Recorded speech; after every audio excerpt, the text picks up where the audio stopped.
One of the biggest mistakes I see a lot of churches make when it comes to photography is prioritizing landscape photos over portrait photos. And now with social media and the way feeds are, you want to take portrait photos so you can take up more of people's screens. And I got 4 more tips just like this one, so keep it locked.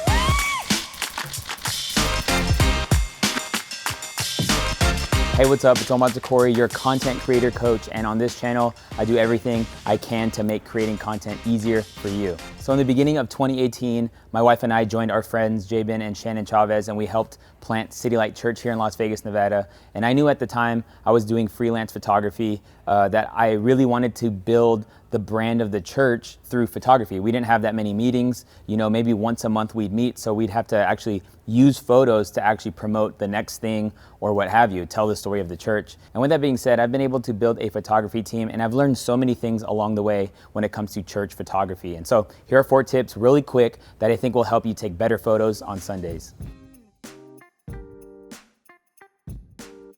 A lot of times beginners who are getting into photography buy their camera with what is called the kit lens, the lens that comes with the camera.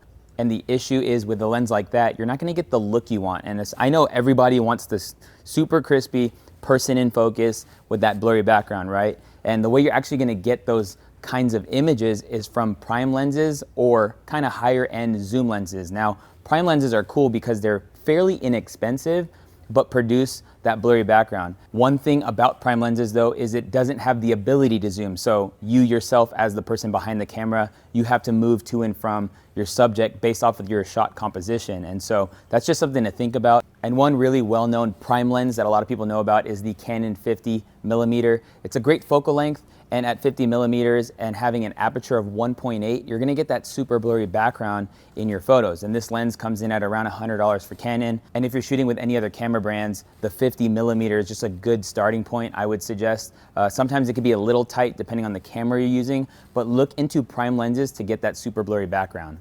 And I'll make sure to post links in the description below to these lenses and recommendations that I am talking about. It is important to note that zoom lenses a lot of the times are more expensive than prime lenses, but that's just because it keeps the aperture no matter what focal length you're in. And essentially what that means is if I'm zoomed all the way out on a 24 to 70 millimeter lens, then at 24, it's at 2.8 if my aperture is as low as possible. And then when I zoom in all the way to 70, it's still at 2.8. And this is why zoom lenses are pretty expensive, but having a couple zoom lenses can go such a long way.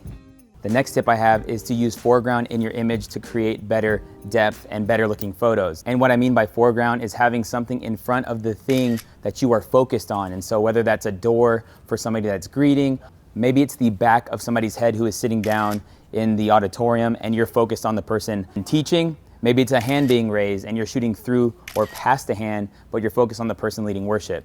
This is just gonna create a better dynamic in your image, making it a lot more appealing when people see it on social media.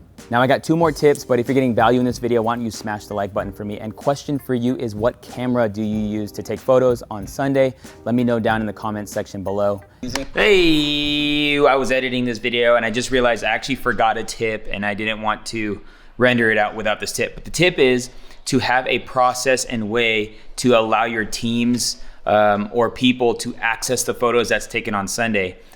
It would be a bummer if you're taking all these awesome photos and then just a few are getting posted by the one person that has the login to whatever. But we use SmugMug at City Light. SmugMug is a fairly inexpensive monthly plan that is an app, and every Sunday people can hop on and get the photos from the day. And I think this is an awesome tool because not only do people promote the church on their personal platforms and now you're resourcing them to do so, but it also allows the team to celebrate other people. A lot of times people are honoring others who are serving. And so more than anything, figure out a way to do so. It could be a Google Drive, it could be a Dropbox, but SmugMug is a cool way to do it because it is an app and easy to use. And also the interface looks awesome.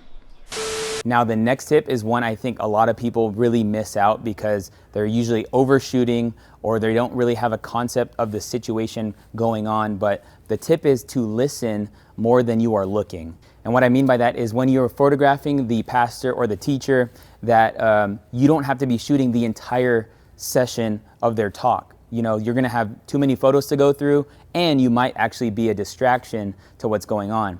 And what I like doing is actually listening to what is being communicated on stage. If the pastor is in a more serious flow of communicating and it's maybe it's not the best time to really take a picture, don't take a picture. But if pastor's in a mid-joke or he's telling a story and the mood is a little lighter, the chances are is the person's gonna actually start laughing after they tell this story or this joke. So what am I gonna do? I'm gonna find the position where I need to be, maybe get behind a person who is sitting so I could shoot past their head and get that foreground like I mentioned earlier.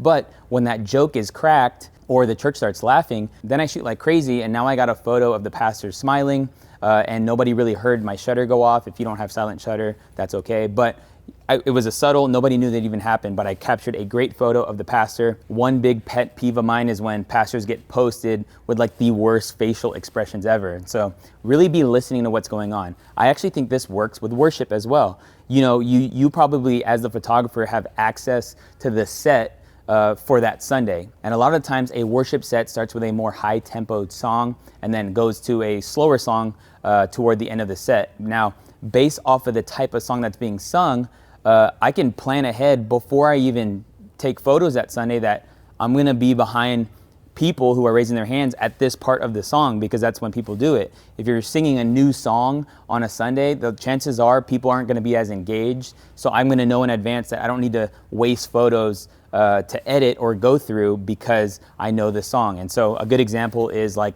currently a really big song right now in church is The Blessing by Elevation Worship. What's cool about that song is there's just an awesome moment where it just goes amen and everybody is always like into that moment. It's really easy to sing, people's hands are lifted. Before Sunday even happens, I know that I can get all my worship shots during that portion of the song. So back to my tip, to listen more than you are looking. And so you are actually using your time wisely. This will help you take more efficient photos, less photos, so you can turn them around faster and get them up on social. Now the next tip is to shoot in RAW and to edit your photos with presets in Lightroom.